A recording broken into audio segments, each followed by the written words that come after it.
പ്രിയരെ, ഇന്ത്യയുടെ 79ാമത് സ്വാതന്ത്ര്യ ദിനാഘോഷത്തിലാണല്ലോ നാം.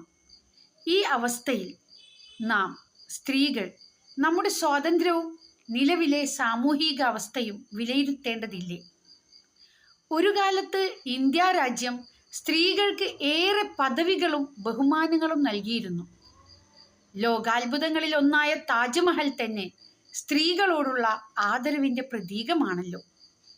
എന്നാൽ ഇന്ന് നിയമങ്ങൾ സ്ത്രീകൾക്കൊപ്പം ഉണ്ടെങ്കിലും, ഏത് മേഖലയിലും സ്ത്രീയുടെ കഴിവുകൾ അംഗീകരിച്ചിട്ടുണ്ടെങ്കിലും വെറും 14-15% മാത്രമാണ് അവളുടെ അധികാര രാഷ്ട്രീയമുള്ളത്.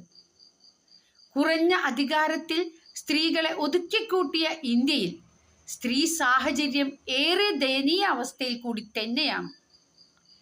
ലക്ഷക്കണക്കിന് സ്ത്രീകളുടെ അസ്ഥികൂടങ്ങൾ ലഭിച്ച കുഴിമാടങ്ങൾ കശ്മീരിൽ കണ്ടതും ധർമ്മസ്ഥലയിൽ മാത്രമല്ല, പ്രബുദ്ധ കേരളത്തിൻ്റെ ഹൃദയഭാഗങ്ങളിലും സ്ത്രീകളുടെ അസ്ഥികൂടങ്ങൾ കണ്ടെത്തുന്നതും നരബലികൾക്കിരയാകുന്നതും വാർത്തകളെ അല്ലാതായിക്കൊണ്ടിരിക്കുന്നു.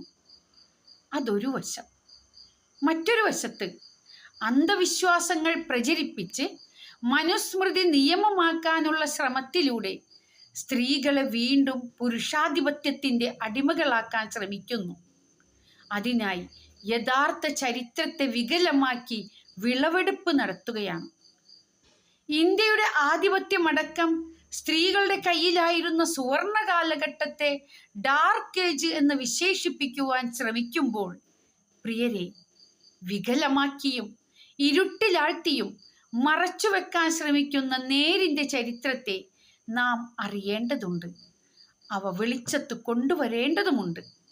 അതെ, നൂർജഹാൻ്റെ, ഹസ്രത്ത് മഹലിൻ്റെ, റസിയ സുൽത്താനയുടെ, രാജ്യത്ത് സ്വാതന്ത്ര്യ സമര പോരാട്ടങ്ങൾക്ക് നേതൃത്വം നൽകിയ, വീറും വാശിയും നൽകിയ മാളു ഹജ്ജുമ്മമാരുടെ, ബി ഉമ്മമാരുടെ, ഝാൻസി റാണിമാരുടെ, അങ്ങനെ ആയിരക്കണക്കിന് വീരവനിതകളുടെ ചരിത്രം നമുക്ക് പഠിക്കേണ്ടതുണ്ട്.